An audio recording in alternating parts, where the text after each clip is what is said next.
बोलता हूँ बोलता हूँ। एक बूढ़े डाकिये ने एक चिट्ठी 30 साल तक संभाल कर रखी। अगर इस चिट्ठी का राज पहला खुल जाता तो एक माँ की दुनिया उजड़ जाती।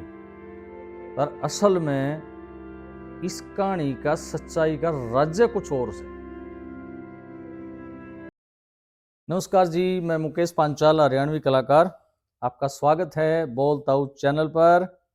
आज फिर आए हम आपके साथ एक नई कहानी, एक नए अंदाज में लेके। हरियाणा का एक छोटा सा गांव, उसमें एक डाकिया था चंद्रभान। उम्र के हिसाब से बूढ़ा हो रहा था, मुंह पर झुर्रियां पड़ रही थी, बड़ी बड़ी दाढ़ी हो रही थी, पुराना सा कुर्ता पजामा। वो डाकिया एक ईशा था जो कि हर घर का राज, गांव में जितने भी घर होया करते, हर घर का राज वो डाकिया जाना करता। उस गांव में एक बुढ़िया रहा करती, कमला देवी। उसका इकलौता बेटा फौज में। उसके बेटे की हर महीने चिट्ठी आया करती, और वह जो कमला देवी थी अपने छोरे ते इतना प्रेम करया करती कि उस डाकिये पे वह चिट्ठी 10-10 पे पढ़वाया करती। एक दिन सरकारी मोहर लगी और एक चिट्ठी आ गई डाकखाने में। चंद्रभान ने वह चिट्ठी देखी। वह चिट्ठी थी कमला देवी के छोरे की, और सही मायने में क्या था, कमला देवी का छोरा फौज में शहीद हो गया था। चंद्रभान वह चिट्ठी लेकर कमला देवी के घर का न्याचाल पड़ा, पर चलते चलते उसके कदम अधम में रुक गए। उसने नू सोचा, अगर यह चिट्ठी मैं कमला देवी तो दे दूंगा तो इस चिट्ठी ने पढ़ कर वह बीरबानी मर जाएगी। चंद्रभान ने सोचा, भाई क्या करूं। फिर उसके मन में एक विचार आया।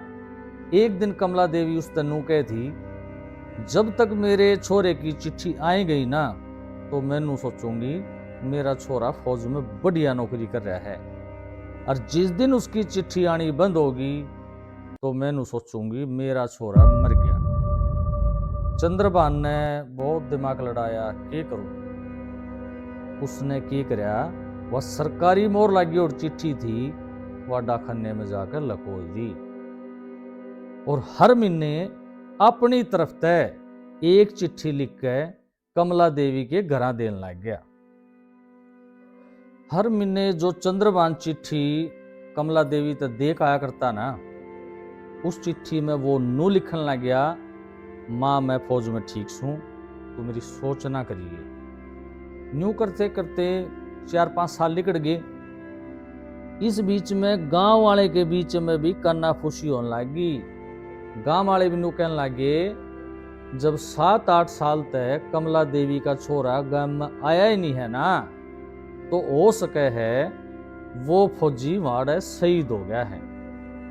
इस कन्ना फूसी चलती रही गांव में, जिक्रे चलते रहे, कदे जिक्रे चाल जाए, कदे दब जा। इस बीच में क्या होया, जो चंद्रभान जो तो डाकिया था ना, वो बीमार पड़ गया। खाट में लोटे पाछे चंद्रभान के दिमाग में भी एक बात आई, अगर मेरे गिल्या जो कमला देवी का राज भी चले गया ना तो भगवान मने माफ नहीं करेगा।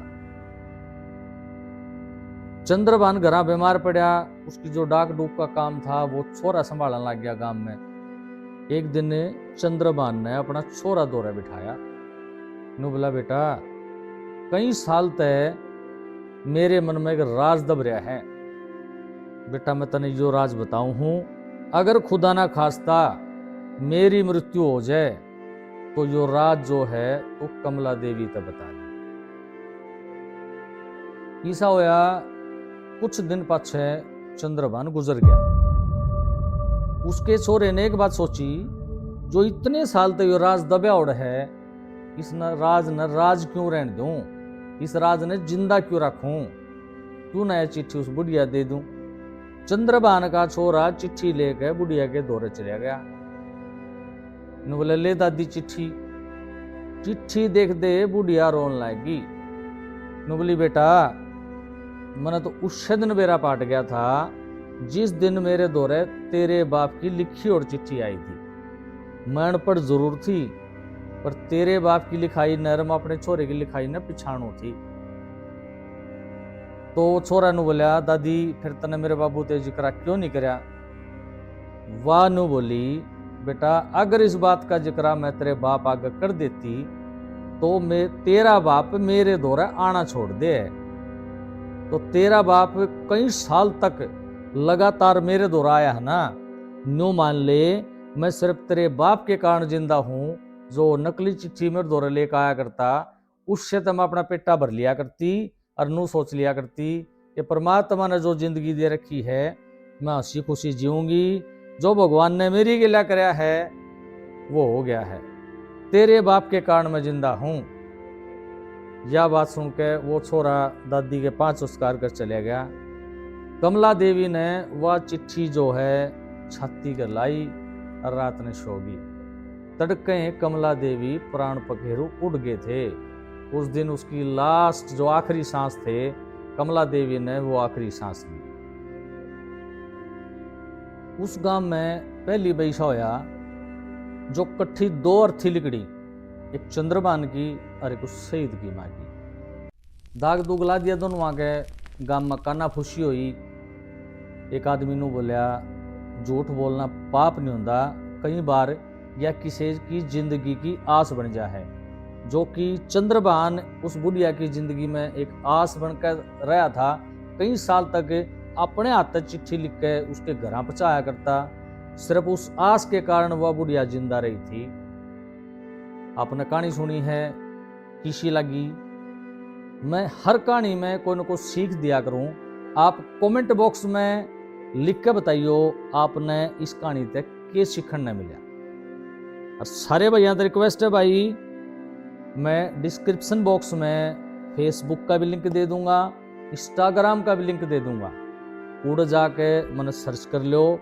आने वाले टाइम में बहुत बढ़िया बढ़िया कहानी लेकर आऊंगे, कुछ चुटकुले होंगे, कुछ और बहुत मसालेदार सौदा होगा। भाई सारे भैया तो यह कहूँ हूँ भाई, मेरे चैनल ने शेयर करो, मेरे चैनल ने सब्सक्राइब करो और कमेंट बॉक्स में जरूर लिख दिया करो भाई हमने किसा लग गया। पिछली कहानी में भी हमने बहुत प्यार दिया था और भाई अपना प्यार नुए देते रहियो। थारा ताऊ, नमस्कार।